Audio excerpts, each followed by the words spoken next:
Hello. We are reviewing the 324 biblical prophecies that prove Jesus is the Messiah.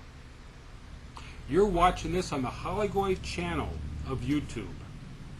I'm a Halachgoy, and you can be one too. 324 biblical prophecies that prove Jesus is the Messiah.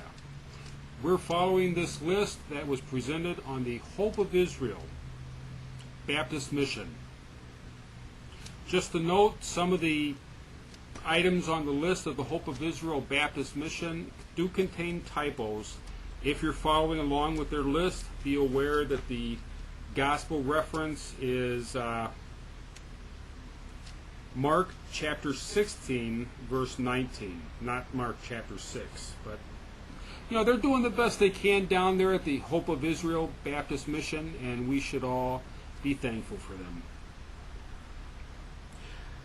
Number 3, the bodily ascension of heaven to heaven illustrated. This prophecy is found in Genesis chapter 5, verse 24. Enoch walked with God. Then he was no more, because God took him away. The fulfillment of this prophecy is found in Mark chapter 16, verse 19. After the Lord Jesus had spoken to them, he was taken up to heaven, and he sat at the right hand of God. All right. Well, what we're finding here is, although it's not necessarily a prophecy, and it's not even necessarily a sign, it's something that they call a type. We find something that occurs one day, and then it occurs the next day, and when we find some significance to the fact that it occurs more than once. So this is a proof that Jesus is the Messiah.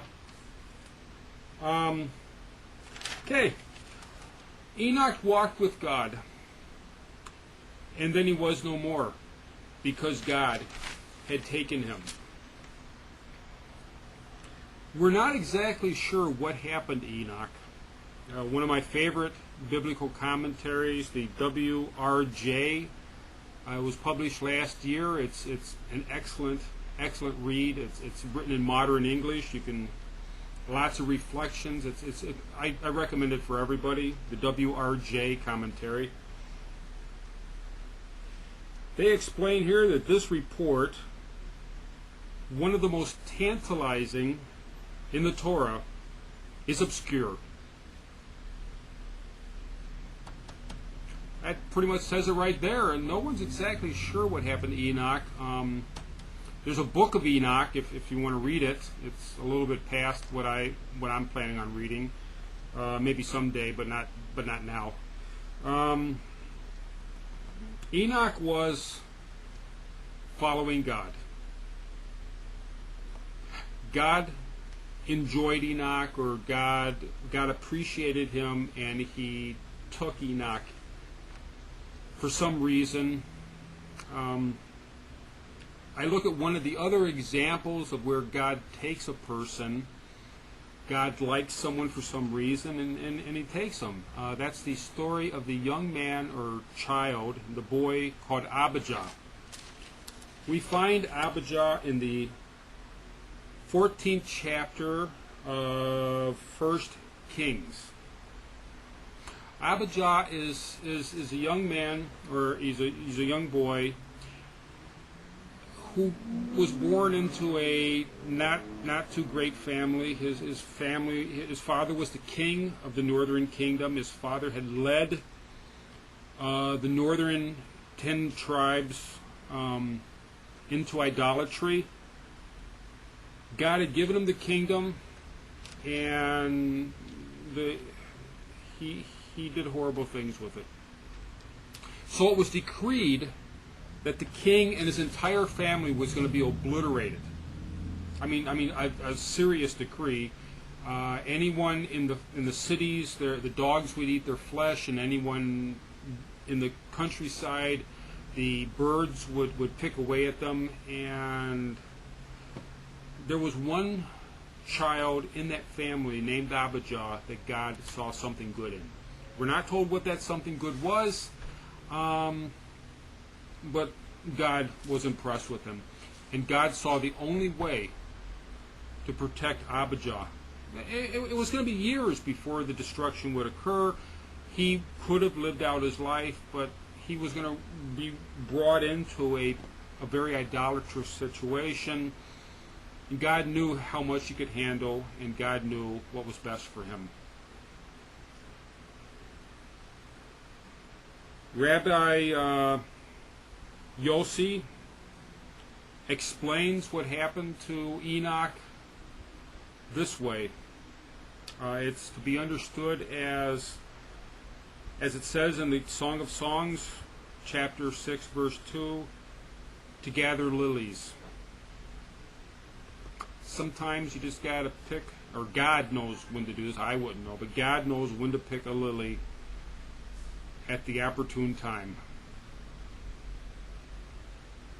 Another commentary looks at Enoch and says,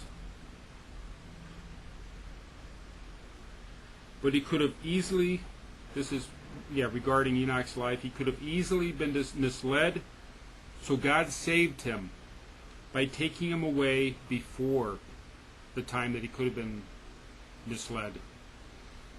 God protected Enoch by taking him. God protected Abijah by taking him. So how does this prophecy relate to Jesus?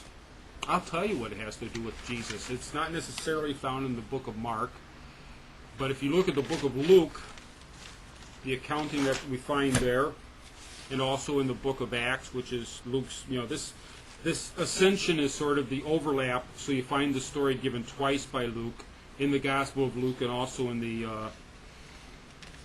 book of Acts. In the Gospel of Luke, when he had led them out of the vicinity of Bethany, he lifted his hands and blessed them. While he was blessing them, he left them and was taken up to heaven. Then they worshipped him and returned to Jerusalem with great joy. And they stayed continuously at the temple, praising God. Pretty cool, they're praising God at the temple. Can't complain about that. But let's back up here a second. What happened when Jesus ascended into heaven?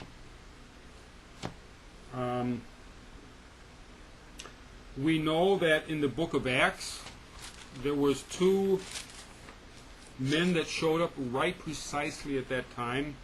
It's not explained where they came from. They just sort of were there. Some people think they're angels. Me personally, I think they were Baptist missionaries that just showed up and started explaining things to them in a way that was not explained up until this point very well. They then, the crowd that's watching, begin to worship Jesus. Up until this point, they had not really worshipped Jesus. I mean, Jesus was a man to them. Jesus was a regular guy. He was a good man. He was a teacher. He was a leader. They thought he was going to be the Messiah. Right up until that was like the last question they asked him was, when is the Messiah? When are you going to set up the kingdom? I mean, come on. Their entire being inside is being turned inside out, inside out, inside out. The triumphal entry into Jerusalem just a little while before seemed like it was going to happen. The Messianic kingdom was going to arrive. Next thing you know, he's being arrested and jailed and murdered, killed. That was pretty bad. And then all of a sudden he shows up again. He raises from the dead. Well, that's pretty good. I guess now it's time to have the Messianic kingdom. I mean, it's, now not only you got a great teacher and a great leader, now you got a guy who can walk through doors. I mean, no one can stop that. So they're all excited. They see him go up to heaven. It's like, wait a minute, where'd he go?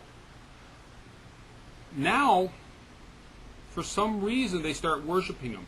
I believe that this was the place where God felt it was time to pull Jesus out. God chose the time where they were about ready to start worshiping Jesus. And God said, listen, your time here is done. It's time to get out. And that's how the prophecy that we find in the gospel connects to the prophecy of Enoch. Thank you very much. The next one will be Genesis chapter 12, verse 3. Abraham's seed will bless all the nations. That's a good prophecy. We'll see you next time. Thank you.